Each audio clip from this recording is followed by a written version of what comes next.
korang. Dia dah dekat korang. Subhanallah, subhanallah. Subhanallah. Subhanallah. Adik semua kat keliling saya sekarang ni.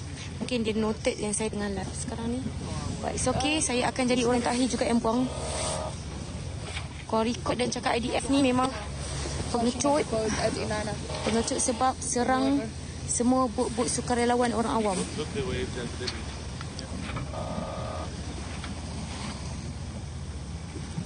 Korang.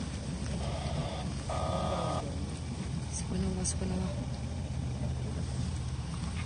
Semoga kawan-kawan saya yang lain semua berada dalam keadaan selamat, insyaAllah. Jangan panik, korang tengok je. Tim ground team kami daripada MAPIM akan update Datuk Sani dan juga Tuan Adi.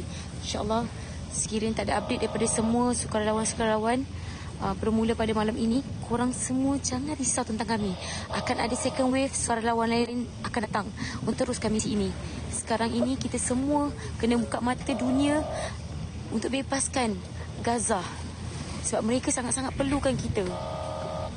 Mereka sangat-sangat perlukan kita. Tentang kami, jangan risau. Patah tumbuh hilang berganti. Kami dah tak ada, nanti akan ada lagi pemberani-pemberani dan sukarelawan yang lain. InsyaAllah.